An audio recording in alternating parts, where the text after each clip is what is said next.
ನಮಸ್ಕಾರ ಸ್ನೇಹಿತರೆ, ಕನ್ನಡ ಕ್ರಿಕೆಟ್ ಮಗ ಚಾನಲ್ಗೆ ತಮಗೆಲ್ಲ ಸ್ವಾಗತ. ಬನ್ರಿ ಇವತ್ತಿನ ವಿಷಯ ಬಗ್ಗೆ ಚರ್ಚೆ ಮಾಡ್ತಿದ್ರಿ. ಇವತ್ತು ಎರಡು ಪಂದ್ಯ ಸ್ನೇಹಿತರೆ. ಮೊದಲ ಪಂದ್ಯ ಆಡ್ತಾ ಇರೋದು ನಮ್ಮ RCB ತಂಡ GT ವಿರುದ್ಧ ಆಡ್ತಾರೆ. ಮಧ್ಯಾಹ್ನ 3:30 ಗಂಟೆಗೆ ಈ ಪಂದ್ಯ ಪ್ರಾರಂಭ ಆಗುತ್ತೆ. ನೀವು ನೋಡದೆ ಮರಿಬೇಡ್ರಿ. ಯಾಕೆ ಅಂದ್ರೆ ನಮ್ಮ RCB ತಂಡಕ್ಕೆ ಇಂಪಾರ್ಟೆಂಟ್ ಆದಂತ ಪಂದ್ಯ. ಇನ್ನೂ ಹೋಪ್ ಇಟ್ಕೊಂಡಿದ್ದಾರೆ, ನಾವು ಪ್ಲೇ ಆಫ್ಗೆ ಎಂಟ್ರಿ ಕೊಡ್ತೀವಿ ಅಂತ ಇನ್ನೂ ಹೋಪ್ ಇಟ್ಕೊಂಡಿದ್ದಾರೆ. ಅದಕ್ಕೋಸ್ಕರ ಇವತ್ತು ಮತ್ತೆ ರಿಯಲ್ ಆಗಿ ದೊಡ್ಡ ಆಟಗಾರರು ಮತ್ತೆ ಎಂಟ್ರಿ ಕೊಡಬಹುದು ಅಂತ ನಮ್ಮ ಅಭಿಪ್ರಾಯದ ಪ್ರಕಾರ.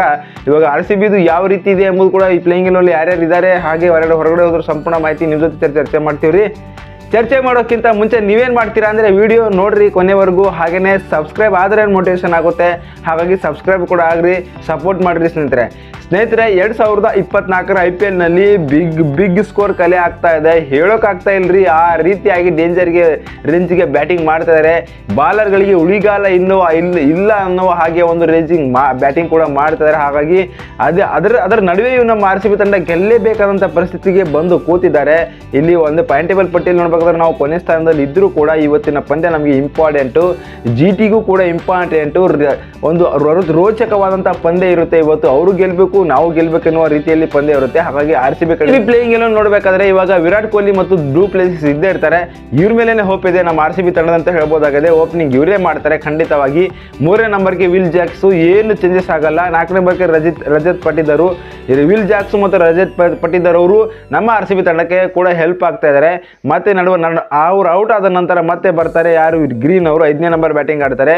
ಇವರಂತೂ ಸಖತ್ತಾಗಿ ಎರಡು ಕಡೆಯಿಂದ ಬಾಲಿಂಗ್ನು ಚೆನ್ನಾಗಿ ಮಾಡ್ತಾರೆ, ಬ್ಯಾಟಿಂಗ್ ಕೂಡ ಚೆನ್ನಾಗಿ ಮಾಡ್ತಾರೆ. ಮ್ಯಾಕ್ಸ್ವೆಲ್ ಇಲ್ಲದ ಕಾರಣಕ್ಕಾಗಿ ಗ್ರೀನ್ ಅವರಿಗೆ ಒಂದು ಒಳ್ಳೆ ಅವಕಾಶ ಸಿಕ್ಕಿದೆ ಅಂತ ಕೂಡ ಹೇಳಬಹುದಾಗಿದೆ. 5ನೇ ನಂಬರ್ ಕಾಡ್ತಾರೆ. 6ನೇ ನಂಬರ್ಗೆ ದಿನೇಶ್ ಕಾರ್ತಿಕ್ ಫಿನಿಶರ್ ರೋಲ್ ನಿಭಾಯಿಸ್ತಾ ಇರೋದೇ ನಮ್ಮ ದಿನೇಶ್ ಅವರು. ಇವರು ನಮ್ಮ RCB ತಂಡಕ್ಕೆ ಹೆಲ್ಪ್ ಆಗ್ತಾ ಇದ್ದಾರೆ. ಇವತ್ತು ಪಂದ್ಯಕ್ಕೆ ಹೆಲ್ಪ್ ಆಗಿ ಗೆಲ್ಲಿಸ್ಕೊಡ್ಲಿ ಅಂತ ಹೇಳಬಹುದಾಗಿದೆ ದಿನೇಶ್ ಕಾರ್ತಿಕ್. ಹಾಗೇನೆ ಕೊನೆಯಲ್ಲಿ ಅಂದ್ರೆ ಇನ್ನೊಬ್ಬ ಆಲ್ರೌಂಡರ್ ರೂಪದಲ್ಲಿ ಸ್ವಪ್ನಿಲ್ ಕೂಡ ಬರ್ತಾ ಇದ್ದಾರೆ. ಇವರು ಕೂಡ ಅದ್ಭುತವಾದಂತಹ ಬ್ಯಾಟಿಂಗ್ ಕೂಡ ಮಾಡಿದ್ದಾರೆ. ಕಳೆದ ಪಂದ್ಯದಲ್ಲಿ 2 ವಿಕೆಟ್ ಕೂಡ ಪಡೆದರು ಅಂತ ಹೇಳಬಹುದಾಗಿದೆ. ಹಾಗಾಗಿ RCB ತಂಡಕ್ಕೆ ದೊಡ್ಡ ಆಟಗಾರ ಸ್ವಪ್ನಿಲ್ ಅವರು ಆಲ್ರೌಂಡರ್ ರೂಪದಲ್ಲಿ ಬರ್ತಾ ಇದ್ದಾರೆ.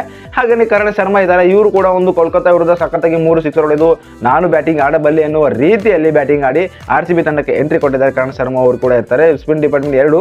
ಹಾಗೆ ಸ್ಪೀಡ್ ನಲ್ಲಿ ನೋಡಬೇಕಾದ್ರೆ ಫರ್ಗೂಸನ್ ಇದ್ದಾರೆ, ಸಿರಾಜ್ ಕೂಡ ಇದ್ದಾರೆ, ಎಸ್ ದಯಾಳ್ ಇದ್ದಾರೆ. ಈ 3 ಆಟಗಾರರು ಸಖತ್ತಾಗಿ ಆಡುವಂತ ಆಟಗಾರರು. ಹಾಗಾಗಿ ಇವರು ಬಾಲಿಂಗ್ ವಿಭಾಗದಲ್ಲಿ ಇವರು ಒಪ್ಪಿಸ್ಕೋತಾರೆ. ಹಾಗೆ ಗ್ರೀನ್ 2 ಓವರ್ ಮಾಡ್ತಾರೆ, ಸ್ವಪ್ನಿಲ್ 2 ಓವರ್ ಮಾಡ್ತಾರೆ, ಕರಣ್ ಶರ್ಮಾ 4 ಓವರ್ ಮಾಡ್ತಾರೆ. ಈ ರೀತಿಯಾಗಿ ನಮ್ಮ RCB ತಂಡದವರು ಒಂದು ಪ್ಲೇಯಿಂಗ್ ಎಲೆವೆನ್ ಸೃಷ್ಟಿ ಮಾಡ್ಕೊಂಡಿದ್ದಾರೆ. ಕಳೆದ ಪಂದ್ಯದಲ್ಲಿ ಯಾವ ರೀತಿ ಇತ್ತು ಅದೇ ತಂಡ ಇವಾಗ ಮತ್ತೆ ಪ್ರಕಟ ಮಾಡ್ತಾ ಇದ್ದಾರೆ ಅಂತ ಹೇಳ್ಬೋದಾಗಿದೆ. ಏನಂತೀರಿ ಸ್ನೇಹಿತರೆ, ಇವಾಗ RCB ತಂಡದಲ್ಲಿ ನಾವು ಗೆಲ್ಲಬೇಕಾದ್ರೆ ಇನ್ನು ಈ ಹೊಸ ಆಟಗಾರರು ಯಾರು ಬರಬೇಕೆಂಬುದು ಕೂಡ ಕಮೆಂಟ್ ಮಾಡ್ರಿ. ಯಾರು ಚೇಂಜ್ ಆಗಬೇಕೆಂಬುದು ಕಮೆಂಟ್ ಮಾಡ್ರಿ. ಸಾಧ್ಯವಾದಲ್ಲಿ ಈ ಚಾನಲ್ ತಮಗೆ ಇಷ್ಟವಾದಲ್ಲಿ ಚಾನಲ್ ಕೂಡ ಸಬ್ಸ್ಕ್ರೈಬ್ ಆಗಿ ಸಪೋರ್ಟ್ ಮಾಡ್ರಿ. ಧನ್ಯವಾದಗಳು. ಸಿಗೋಣ್ರಿ.